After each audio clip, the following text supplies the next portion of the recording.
Hello everyone, welcome to WiFi education. WiFi education ਦੀ ਇਸ video ਵਿੱਚ ਅੱਜ ਆਪਾਂ ਡਿਸਕਸ ਕਰਾਂਗੇ mock test number 3 Punjab public service commission ਦੇ ਸਾਰੇ ਪੇਪਰਾਂ ਲਈ। ਚਾਹੇ ਤੁਸੀਂ PCS 2020 ਐਗਜ਼ਾਮ ਦੀ ਤਿਆਰੀ ਕਰ ਰਹੇ ਹੋ, ਚਾਹੇ ਪ੍ਰਿੰਸੀਪਲ ਹੋਵੇ, BPEO ਹੋਵੇ, ਹੈਡਮਾਸਟਰ ਹੋਵੇ ਜਾਂ ਫਿਰ ਫੰਕਸ਼ਨਲ ਮੈਨੇਜਰ ਹੋਵੇ, ਜਾਂ ਫਿਰ ਇਹਨਾਂ ਤੋਂ ਇਲਾਵਾ PPSC ਦੁਆਰਾ ਕੋਈ ਵੀ ਪੇਪਰ ਕੰਡਕਟ ਕਰਵਾਇਆ ਜਾਣਾ ਹੈ, ਉਹਨਾਂ ਸਭ ਦੇ ਲਈ ਇਹ ਸੀਰੀਜ਼ ਆਈਡੀ ਕਾफ़ी ज़्यादा ਬੈਨੀਫੀਸ਼ੀਅਲ ਰਹੇਗੀ। ਇਸ ਲਈ ਤੁਹਾਨੂੰ ਇਸ ਸੀਰੀਜ਼ ਨੂੰ ज़्यादा ਤੋਂ ज़्यादा ਆਪਣੇ ਫਰੈਂਡ ਨਾਲ ਸ਼ੇਅਰ ਜ਼ਰੂਰ ਕਰਨਾ ਹੈ ਤਾਂ ਕਿ ਜੋ ਵੀ ਸਟੂਡੈਂਟਸ PPSC ਪਲੱਸ ਪੰਜਾਬ ਦੇ ਜਿਹੜੇ ਵੀ ਐਗਜ਼ਾਮ ਹੁੰਦੇ ਨੇ ਉਹਨਾਂ ਸਾਰਿਆਂ ਤੱਕ ਇਹ ਵੀਡੀਓ ਸੀਰੀਜ਼ ਆਈਡੀ ਪਹੁੰਚ ਸਕੇ। ਇਸ ਲਈ ਤੁਹਾਨੂੰ ਇਸ ਸੀਰੀਜ਼ ਨੂੰ ज़्यादा ਤੋਂ ज़्यादा ਆਪਣੇ ਫਰੈਂਡ ਨਾਲ ਸ਼ੇਅਰ ਜ਼ਰੂਰ ਕਰਨਾ ਹੈ। ਇਸ ਮੌਕ ਟੈਸਟ ਸੀਰੀਜ਼ ਦੇ ਵਿੱਚ ਆਪਾਂ ਟੋਟਲ 20 ਕੁਐਸਚਨਸ ਦਾ ਡਿਜ਼ਾਈਨ ਕਰਦੇ ਹਾਂ। ਇਹਨਾਂ 20 ਕੁਐਸਚਨ ਦੇ ਰਿਲੇਟਡ ਜੋ ਵੀ ਐਕਸਟਰਾ ਫੈਕਟਸ ਹੁੰਦੇ ਨੇ ਉਹ ਵੀ ਇਸ ਸੀਰੀਜ਼ ਦੇ ਵਿੱਚ ਆਪਾਂ ਜਾਣਨ ਦੀ ਕੋਸ਼ਿਸ਼ ਕਰਦੇ ਹਾਂ। ਇਸ ਤੋਂ ਬਾਅਦ ਇੱਕ ਕੁਐਸਚਨ ਹੁੰਦਾ ਹੈ ਜੋ ਤੁਹਾਡੇ ਸਭ ਦੇ ਲਈ ਹੁੰਦਾ ਹੈ, ਜਿਸ ਦਾ ਆਨਸਰ ਤੁਸੀਂ ਕਮੈਂਟ ਬਾਕਸ ਦੇ ਵਿੱਚ ਲਿਖ ਕੇ ਦੱਸਣਾ ਹੁੰਦਾ ਹੈ। ਸੋ ਆਪਾਂ ਇਸ ਵੀਡੀਓ ਸੀਰੀਜ਼ ਦੇ 3rd ਲੈਕਚਰ ਨੂੰ ਸਟਾਰਟ ਕਰਦੇ ਹਾਂ ਬਿਨਾਂ ਕੋਈ ਟਾਈਮ ਵੇਸਟ ਕੀਤੇ। ਸਭ ਤੋਂ ਪਹਿਲਾ ਕੁਐਸਚਨ ਹੈ ਆਪਣਾ, which of the following state of India is given the popular name of India's bread basket. ਯਾਨੀ ਇੰਡੀਆ ਦੀ ਕਿਹੜੀ ਸਟੇਟ ਹੈ ਜਿਸ ਨੂੰ ਇੱਕ ਨਾਮ ਦਿੱਤਾ ਜਾਂਦਾ, ਇੱਕ ਟਾਈਟਲ ਦਿੱਤਾ ਜਾਂਦਾ ਹੈ ਇੰਡੀਆਜ਼ ਬ੍ਰੈਡ ਬਾਸਕਟ, ਯਾਨੀ ਭਾਰਤ ਦੀ ਰੋਟੀ ਟੋਕਰੀ। ਭਾਰਤ ਦੀ ਰੋਟੀ ਟੋਕਰੀ ਦਾ ਟਾਈਟਲ ਹੈ ਜਿਹੜਾ ਇਹ ਕਿਸ ਸਟੇਟ ਨੂੰ ਦਿੱਤਾ ਜਾਂਦਾ ਹੈ? ਤੁਹਾਡੇ ਆਪਸ਼ਨ ਹੈ ਪੰਜਾਬ, छत्तीसगढ़, अरुणाचल प्रदेश, मध्य प्रदेश या फिर केरला। ये है पंजाब।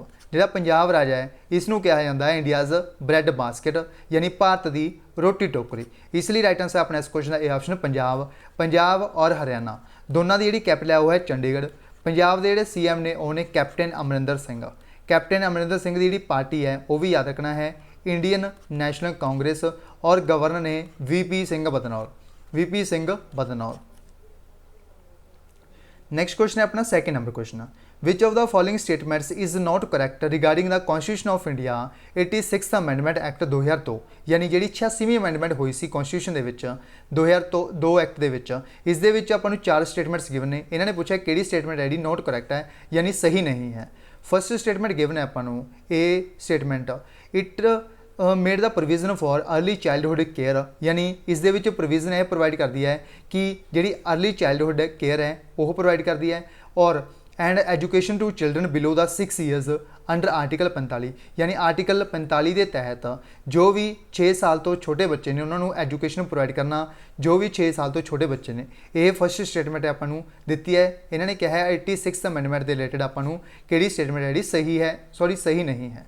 सैकेंड स्टेटमेंट आपां नूं दित्ती है इन्होंने, providing opportunities for education to his child or ward between the age of 6 to 14 years was made a fundamental duty of a parent or guardian under article 51A। यानी आर्टिकल 51A के तहत जो भी पेरेंट ने या फिर वो child के गार्ड ने 6 तो लैके 14 साल के बच्चे नूं फ्री एजुकेशन प्रोवाइड करना और अपॉर्चुनिटी प्रोवाइड करना कि वो जोड़े 6 तो 14 साल के बच्चे ने इन्हों फ्री एजुकेशन प्रोवाइड की जाए, ये अपॉर्चुनिटी बच्चों को प्रोवाइड करना। सैकेंड स्टेटमेंट गिवन है आपां नूं। थर्ड स्टेटमेंट गिवन है अपने कोल, it made it binding for the government of India to set up a nodal ministry to ensure effective implementation of these provisions under article 75। यानी government of India के उत्ते bind है, यानी bind है कि वह सैटअप करनगे मिनिस्ट्री, एक ministry nodal ministry जो कि इंश्योर करेगी effective implementation of the provisions. यानी आर्टिकल 75 के विच जो भी प्रोविजनस ने इन्हों इंप्लीमेंट करने इंश्योर करेगी। यह गवर्नमेंट ऑफ इंडिया के उत्ते बाइंड होएगा। यह थर्ड स्टेटमेंट है अपनी।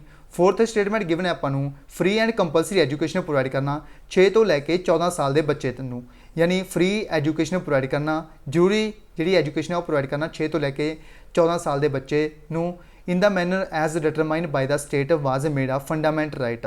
यानी एक तरह का फंडामेंट राइट प्रोवाइड करना 51 आर्टिकल 21A के तहत। यह फोर्थ स्टेटमेंट है। इन्होंने पूछा किहड़ी नहीं करैक्ट है। इस दे विच जिहड़ा C ऑप्शन है यह स्टेटमेंट सही नहीं है इस 86th अमेंडमेंट के एक्ट के तहत। इसलिए राइट आंसर अपना इस क्वेश्चन का C option, it made it binding for the government of India to set up a nodal ministry to ensure effective implementation of these provisions under article 75। इसलिए right answer अपना इस question का C option. आई hope तुमने यह question जो सही attempt किया होगा।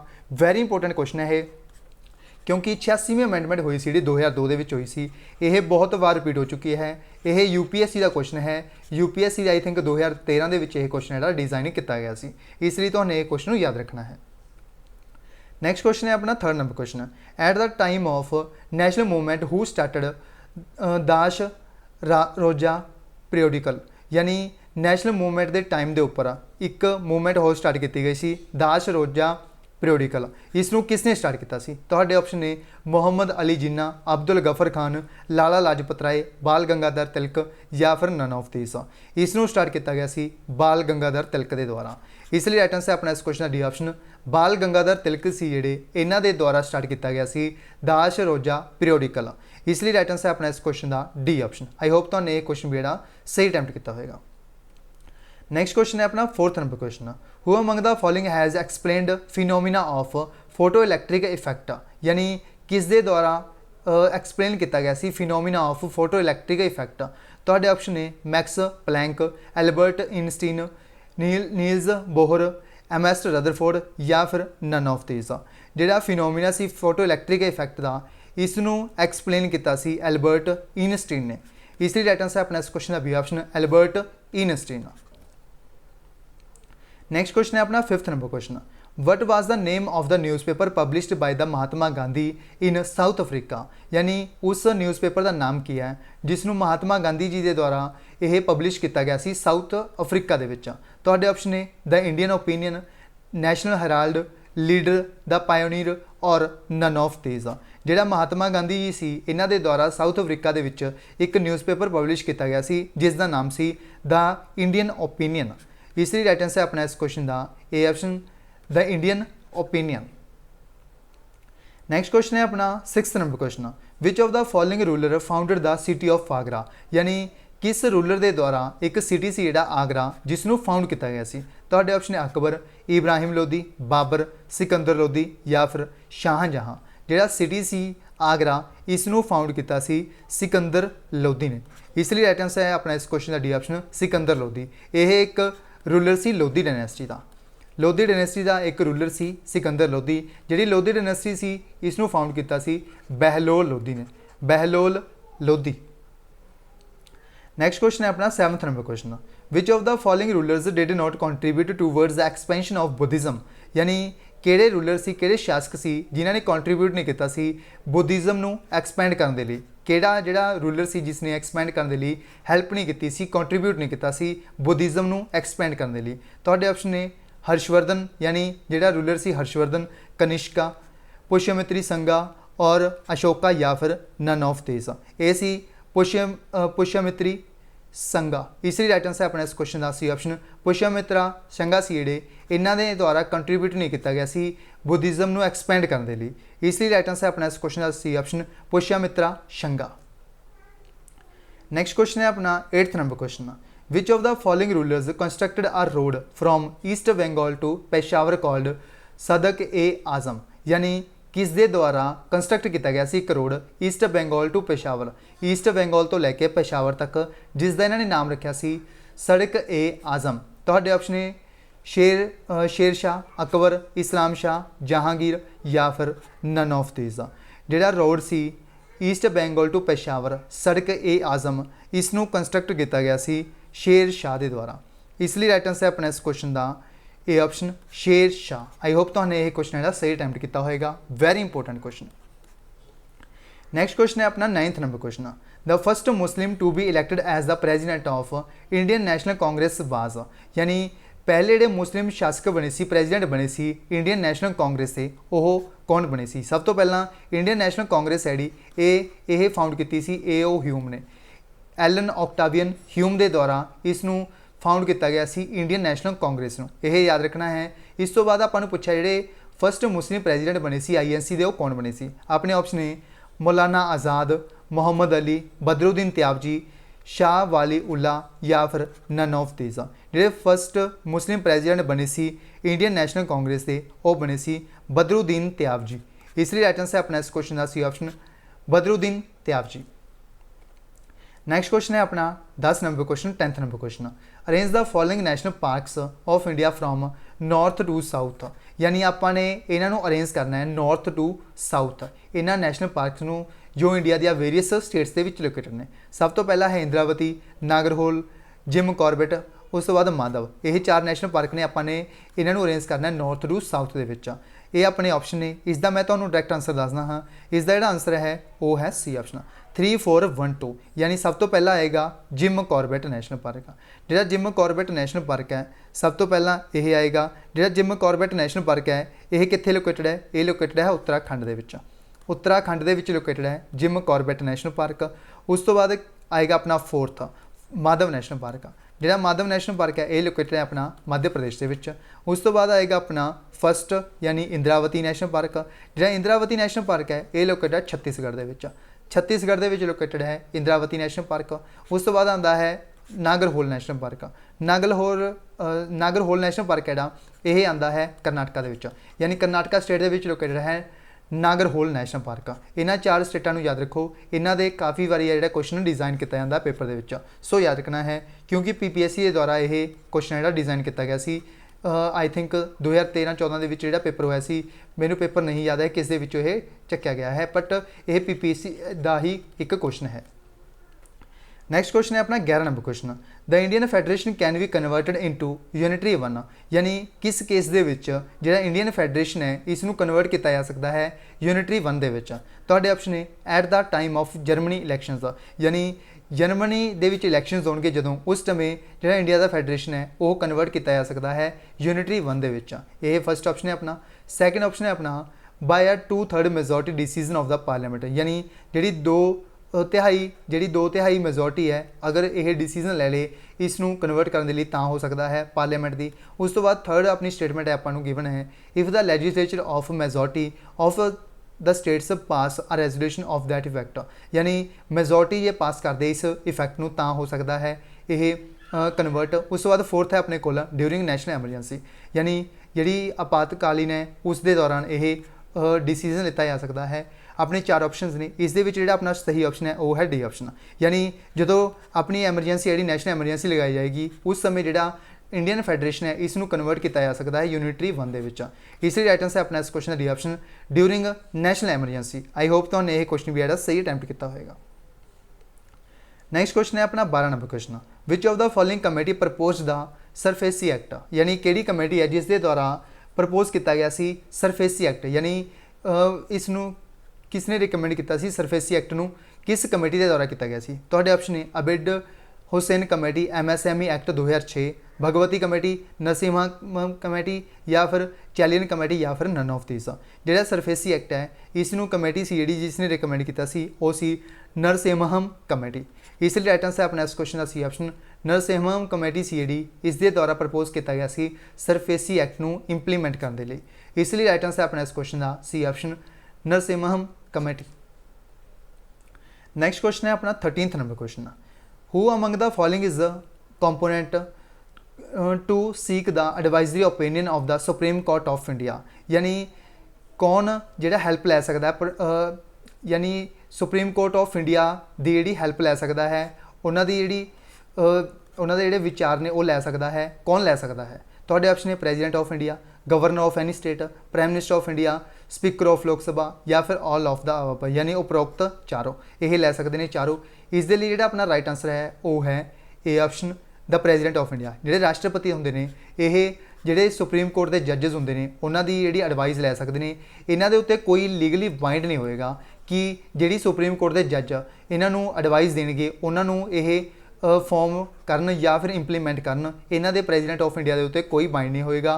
ये अपने हिसाब के नाल कोई भी जी एडवाइस लै सकते हैं, कोई भी हेल्प लै सकते हैं सुप्रीम कोर्ट के जजिस तो, चाहे वो चीफ जस्टिस हो या फिर जजिस हो, उन्होंने नाल विचार वटांदरा कर सकते हैं प्रेजिडेंट ऑफ इंडिया राष्ट्रपति इंडिया के। ये इन्हों के उपर लीगल बाइंड कोई नहीं होएगा। इन्हों ठीक लगेगा तो ये अडोप्ट कर लैणगे, अदरवाइज उसनूं छड्ड सकते हैं। नैक्सट क्वेश्चन है अपना 14th number question.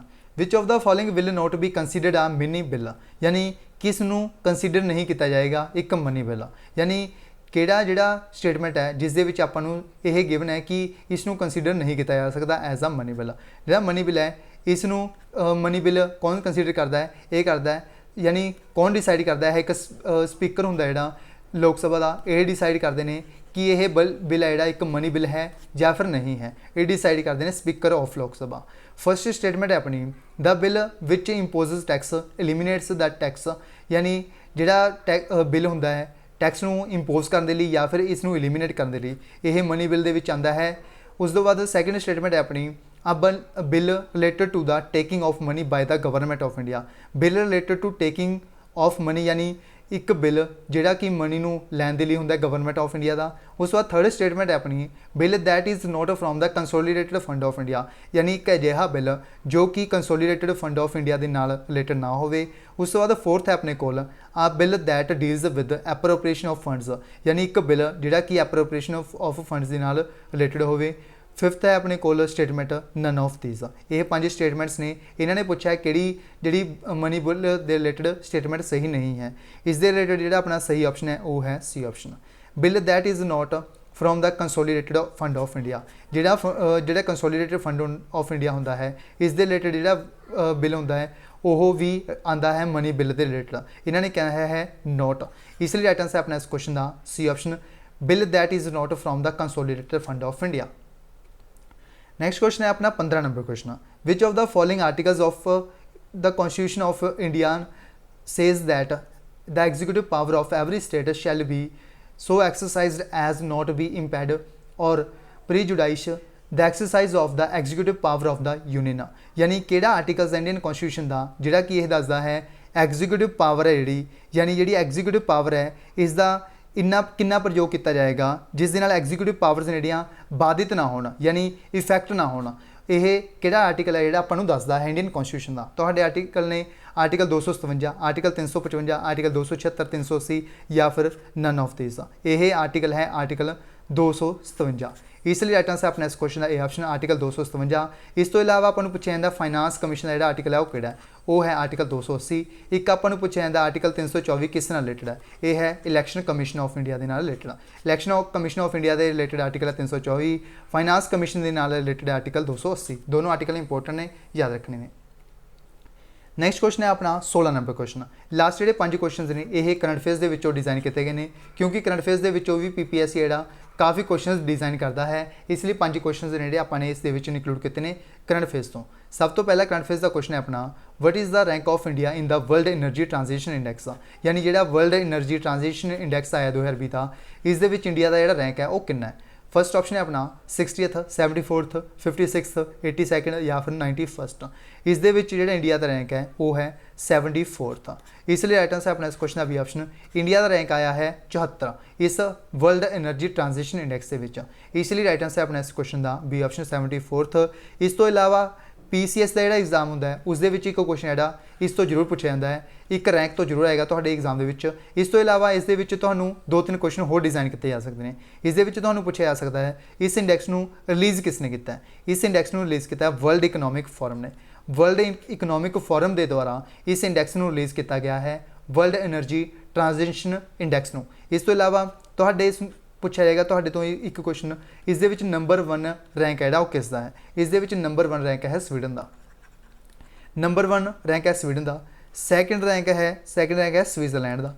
Third rank है फिनलैंड का। फिनलैंड का है थर्ड रैंक। टॉप 3 याद रखने ने क्योंकि PCS के एग्जाम के अरेंज करने के लिए भी क्वेश्चन जो डिज़ाइन किया जा सकता है। आपको कह देंगे टॉप 3 ने जोड़े इन्हों अरेंज करो वर्ल्ड एनर्जी ट्रांजिशन इंडैक्स के अकॉर्डिंग 2020 की रिपोर्ट के अकॉर्डिंग। ये तीनों याद रखने ने। टॉप है स्वीडन, सैकेंड है स्विट्जरलैंड, थर्ड है फिनलैंड। ये भी याद रखने अपने। नैक्सट क्वेश्चन है अपना 17 नंबर क्वेश्चन।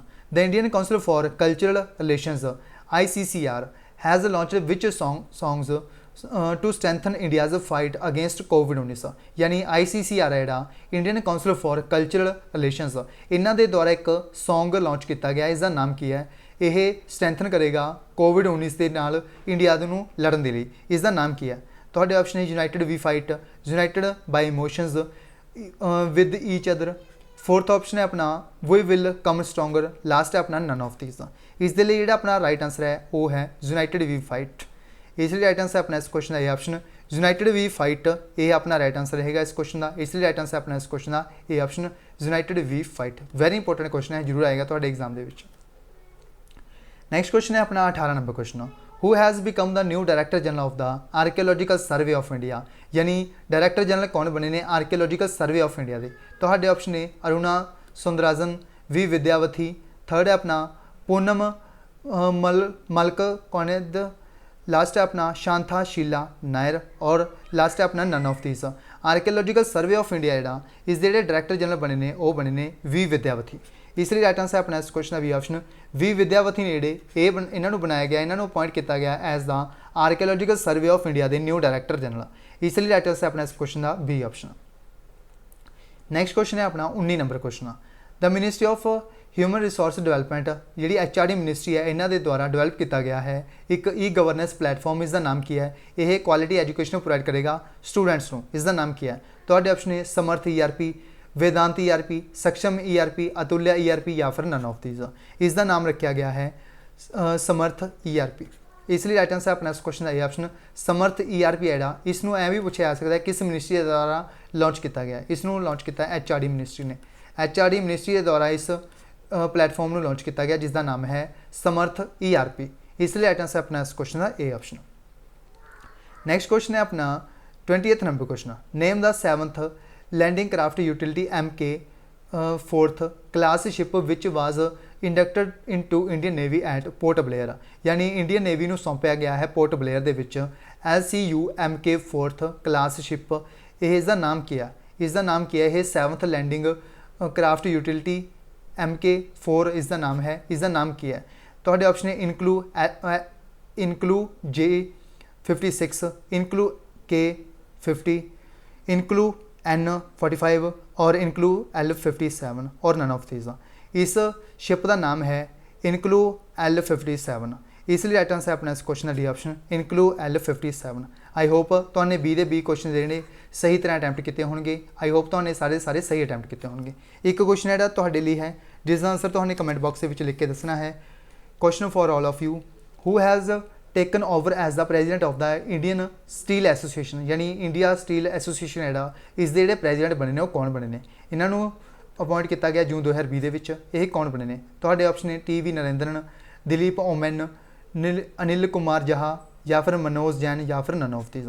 आंसर तुम कमेंट बॉक्स में लिख के दसना है कौन बने ने president of Indian steel association. Answer comment box में। सो ये सी 20 question best MCQs mock test 3rd दे जो आपने काफ़ी डिटेल के कवर किए हैं PPSC प्लस पंजाब के एवरी एग्जाम के लिए। इसलिए तो ज़्यादा तो ज़्यादा अपने फ्रेंड नाल इस सीरीज़ में शेयर जरूर करना है ताकि जो भी स्टूडेंट्स PPSC प्लस पंजाब के किसी भी पोस्ट के लिए तैयारी कर रहे हैं उन्होंने तक यह वीडियो सीरीज़ पहुँच सके। इन्हों के काफ़ी सारे क्वेश्चन तो तुसीं अपने एग्जाम के देख सकते हो क्योंकि यह प्रीवियस एग्जाम के उपर ही बेस्ड जी सीरीज़ है स्टार्ट की गई है। सारे UPSC लैवल के क्वेश्चन जोड़े डिज़ाइन किए जाते हैं UPSC प्लस PPSC यानी पंजाब सिविल सर्विस के जोड़े एग्जाम होंगे ने उन्होंने रिलेटेड ये क्वेश्चन जोड़े डिज़ाइन किए जाते हैं प्रीवियस एग्जाम के उपर बेस्ड होंगे ने सारे क्वेश्चन। इसलिए ज़्यादा तो ज़्यादा तुसी इस सीरीज़ में अपने फ्रेंड नाल शेयर जरूर करो ताकि जो भी स्टूडेंट्स पंजाब की किसी भी पोस्ट के लिए तैयारी कर रहे हैं उन्होंने तक यह वीडियो सीरीज़ पहुँच सके। जेकर तुसी इस वीडियो की PDF डाउनलोड करना चाहते हो तो तुसी साडे टैलीग्राम चैनल वाईफाई एजुकेशन तो डाउनलोड कर सकते हो। वाईफाई एजुकेशन चैनल का जोड़ा लिंक है तो इस वीडियो के डिस्क्रिप्शन बॉक्स भी मिल जूगा। अदरवाइज़ तुसी टैलीग्राम चैनल सर्च भी कर सकते हो वाईफाई एजुकेशन। सब तो उपर तो साडे चैनल मिलेगा उसमें ज्वाइन कर लेना है। उसके उपर डेली बेसिस नेड़ियाँ ये PDFs अवेलेबल करवाई जाती हैं तो सब तो पहला। इसलिए ज़्यादा तो ज़्यादा तुसी अपने फ्रेंड नाल इस सीरीज़ में शेयर जरूर करो। सो इस वीडियो में बस इन्ना ही, मिलते हैं नैक्सट वीडियो में। इस तो इलावा पंजाब के रिलेटेड स्पैशल एक चैनल क्रिएट किया गया जिसका नाम है Punjab IQ। Punjab IQ channel है जोड़ा यह स्पैशली पंजाब के एग्जाम के लिए डिज़ाइन किया गया है पंजाब IQ। इसनों जरूर सबसक्राइब करना है क्योंकि इस दे उपर आप स्पैशली PCS के रिलेटेड एक स्पैशल सीरीज़ स्टार्ट की हुई है जिसका अपन एक फर्स्ट लैक्चर अपलोड भी कर दिता है। इसनों ज़्यादा तो ज़्यादा अपने फ्रेंड नाल शेयर करो ताकि पंजाब सिविल सर्विस जो भी एग्जाम की तैयारी कर रहे हैं उन्होंने तक ये चैनल रिकमेंड हो सके और अपनी तैयारी जी अच्छे तरीके नाल कर सकना। सो आप मिलते हैं नैक्सट वीडियो में। So thanks for watching, take care, good bye, God bless you all, keep supporting WiFi education plus Punjab IQ।